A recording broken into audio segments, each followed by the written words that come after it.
बिस्मिल्लाहिर्रहमानिर्रहीम। अस्सलाम वालेकुम डियर स्टूडेंट्स। चैप्टर नंबर 4 जो है उस पर हमारी डिस्कशन जारी है। चैप्टर नंबर 4 इलेक्ट्रोमैग्नेटिक इंडक्शन, जिसमें हमने सबसे पहले फैराडे लॉ पे बात की। उसके साथ कंटिन्यूएशन में हमने लेंज लॉ पे बात की। जो हमने कहा कि ये law of conservation of energy के डोमेन पे एक लॉ है, लेंज लॉ, जिसने हमें फैराडे लॉ में माइनस साइन का एक्सप्लेनेशन दिया। फिर स्टूडेंट्स हमने फैराडे लॉ के डोमेन में ही दो जो है क्वांटिटीज़ पे बात की, सेल्फ इंडक्शन और म्यूचुअल इंडक्शन। तो सेल्फ इंडक्शन में हमने कहा कि एक कॉइल जब अपने अंदर ईएमएफ को इंड्यूस करता है तो उसे हम सेल्फ इंडक्शन कहते हैं, और इस प्रोसेस को सेल्फ इंडक्टेंस कहा जाता है। इस फिनोमेना को सेल्फ इंडक्टेंस कहा जाता है। और जब कोई कॉइल अपने नियर बाय कॉइल में ईएमएफ को इंड्यूस करता है तो फिर हम उसको म्यूचुअल इंडक्शन कहते हैं। और आपके साथ इस प्रोसेस फिनोमेना को जो है म्यूचुअल इंडक्टेंस कहा जाता है। आज का लेक्चर स्टूडेंट्स हमारा ट्रांसफार्मर पे होगा। तो ट्रांसफार्मर जो है वो आपके साथ एक इलेक्ट्रिकल डिवाइस है जिसकी आज हम कंस्ट्रक्शन, वर्किंग और ऑब्जर्वेशन और रिजल्ट्स जो है वो डिस्कस करेंगे। तो सबसे पहले जो है आपके साथ ये है कि सबसे पहले हम इस ट्रांसफार्मर को डिफ़ाइन कर लेते हैं। तो आपके साथ जिस तरह हमने कहा कि transformer is an electrical device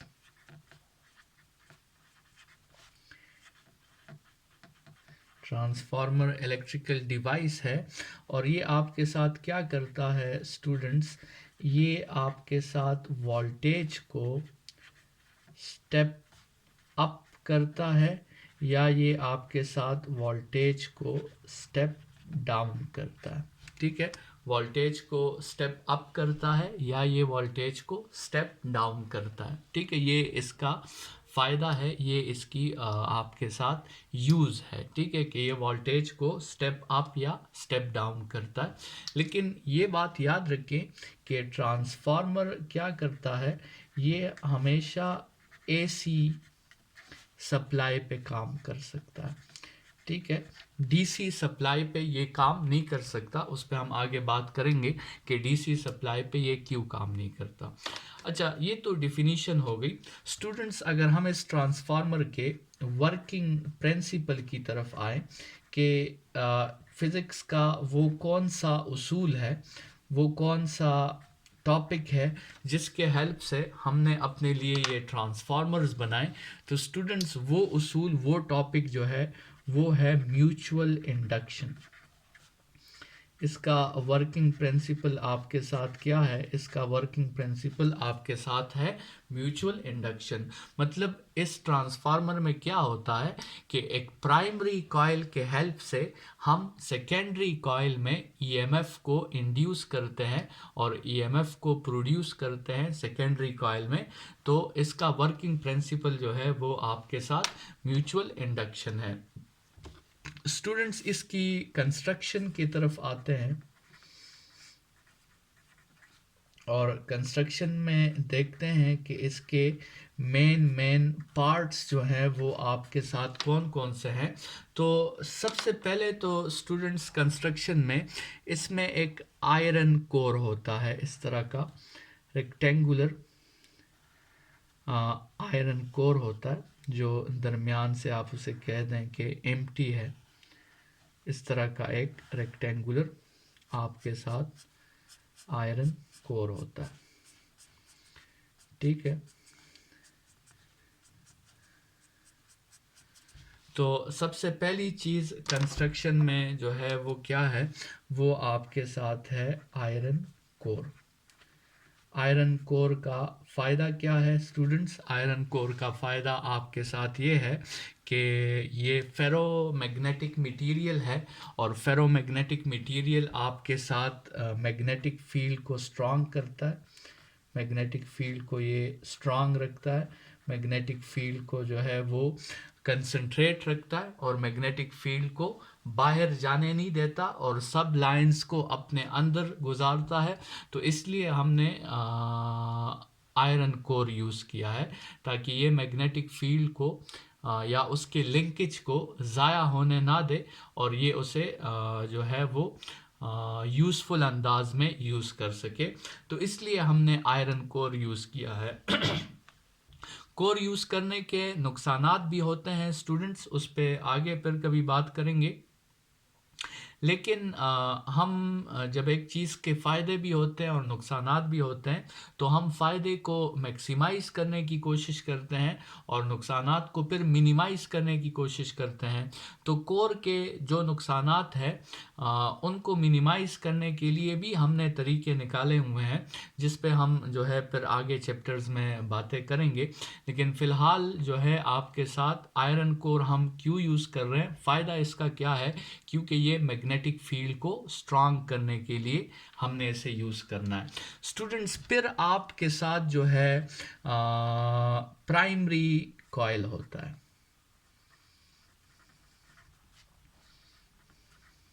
coils होते हैं, ठीक है। ये यहाँ पे इस आयरन कोर के ऊपर जो है इस तरह हम ये प्राइमरी कॉइल लगा देते हैं, ठीक है।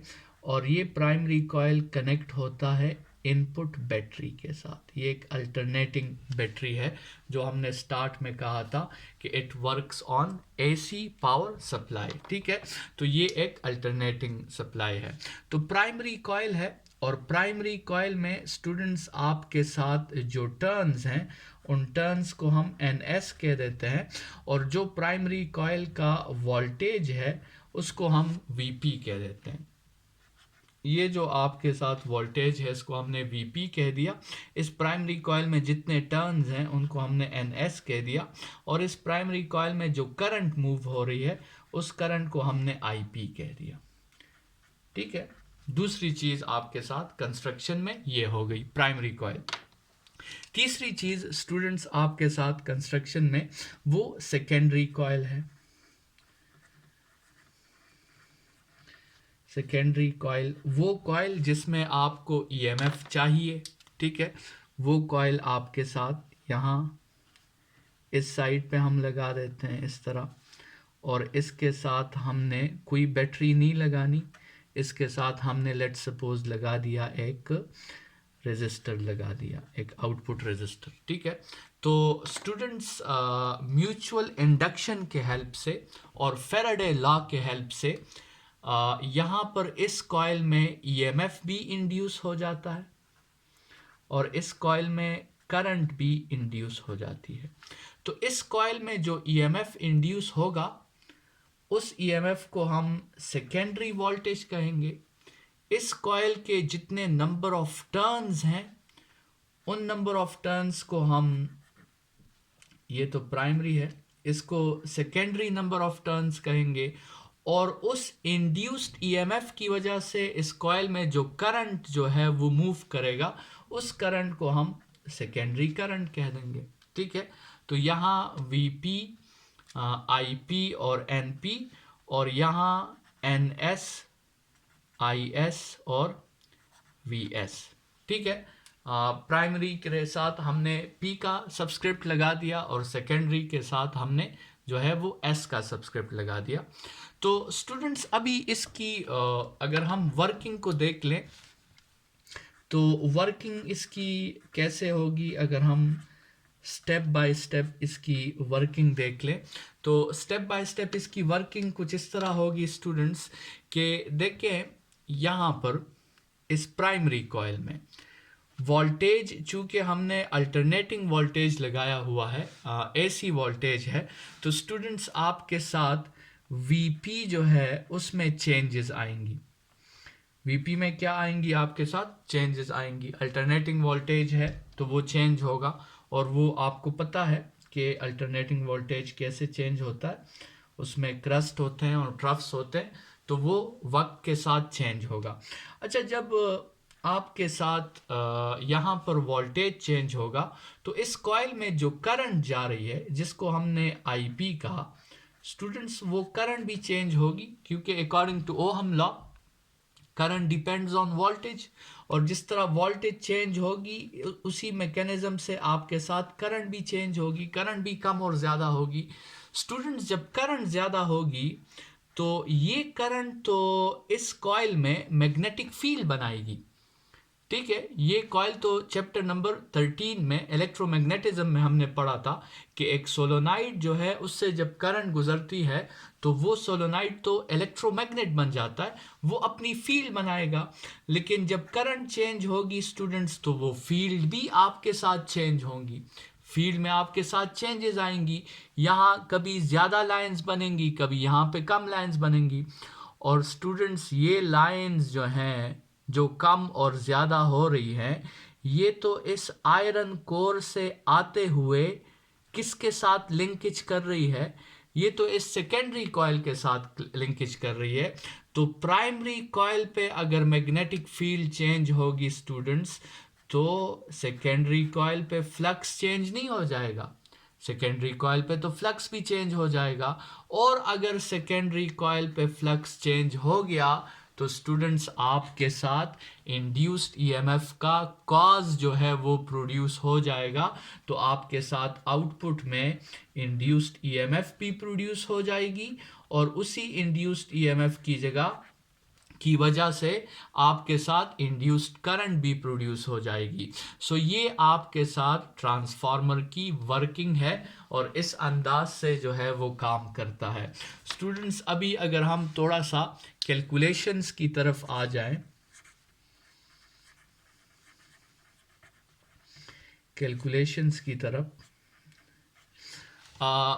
अगर स्टूडेंट्स आपको जो है फैराडे लॉ तो आपको याद होगा, अगर हम इस प्राइमरी वोल्टेज को और सेकेंडरी वोल्टेज को according to Faraday law mention करें तो फैराडे लॉ कहता है कि वोल्टेज जो है वो तो आपके साथ rate of change of flux with respect to time पर जो है डिपेंड करता है, लेकिन वहाँ पे कांस्टेंट भी होती है नंबर ऑफ टर्न्स की, और इसी तरह यहाँ पर कांस्टेंट वो भी नंबर ऑफ टर्न्स होगा, और वो rate of change of flux divided by time आपके साथ आ जाएगा, ठीक है।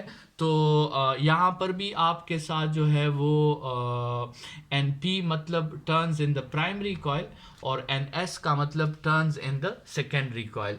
तो स्टूडेंट्स अगर आप इन दोनों वोल्टेजेस को according to Faraday law mention करते हैं और फिर आप इन दोनों वोल्टेजेस को एक दूसरे के ऊपर डिवाइड कर देते हैं, तो आपके साथ अगर आप Vs को Vp पे डिवाइड कर दें, Vs divided by Vp is equal to Ns change in flux by change in time divided by Np change in flux by change in time, और आपके साथ ये दोनों जो है वो कैंसिल आउट हो जाएं।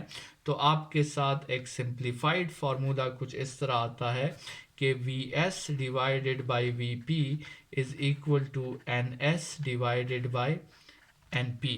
स्टूडेंट्स ये फार्मूला आपको ये बताता है कि किसी ट्रांसफार्मर में आपके साथ जो वोल्टेज रेशो होता है, ट्रांसफार्मर में आपके साथ जो वोल्टेज का रेशो होता है वो वोल्टेज का रेशो आपके साथ इक्वल होता है किस रेशो के, टर्न्स रेशो के। वोल्टेज का रेशो आपके साथ किसके इक्वल होता है, वोल्टेज का रेशो आपके साथ टर्न्स रेशो के इक्वल होता है। तो स्टूडेंट्स टर्न्स को अगर आप चेंज कर दें या टर्न रेशो को अगर आप चेंज कर दें तो आप वोल्टेज रेशो को या वोल्टेज को चेंज कर सकते हैं। ये जो हमने स्टार्ट में बात की थी कि transformers are devices which work for us in stepping up the voltage और स्टेपिंग डाउन द वोल्टेज, तो वो बात स्टूडेंट्स यहाँ पे हमारे साथ क्लियर हो जाती है कि वो स्टेप अप और स्टेप डाउन हमने कैसे करना है। वो स्टेप अप और स्टेप डाउन स्टूडेंट्स हमने टर्न्स रेशो के मुताबिक करना है। इस NS/NP को हम टर्न्स रेशो कहते हैं और इसी टर्न्स रेशो के मुताबिक स्टूडेंट्स हम वोल्टेज को स्टेप अप भी कर सकते हैं, हम वोल्टेज को स्टेप डाउन भी कर सकते हैं। तो आइए ज़रा इस पे अब बात करते हैं कि कैसे हम वोल्टेज को स्टेप अप कर सकते हैं और कैसे हम वोल्टेज को स्टेप डाउन कर सकते हैं just by changing the turns ratio. तो इसी फार्मूला को थोड़ा सा हम अपने लिए दोबारा यहाँ पे मेंशन कर लेते हैं। Vs divided by Vp is equal to Ns divided by Np। Students ये जो आपके साथ Ns divided by Np है, Ns divided by Np, जैसे हमने स्टार्ट में ही कह दिया कि इसको हम नाम देंगे किसका, इसको हम नाम देंगे टर्न्स रेशो का। ठीक है स्टूडेंट्स, ये एक रेशो है। रेशो का मतलब ये एक डिवीजन है आपके साथ। और स्टूडेंट्स आपको पता है कि डिवीजन के आपके साथ 3 आंसर्स पॉसिबल होते हैं। डिवीजन का जो आंसर होता है या वो ग्रेटर देन 1 होता है, या वो इक्वल टू 1 होता है, या वो लेस देन 1 होता है।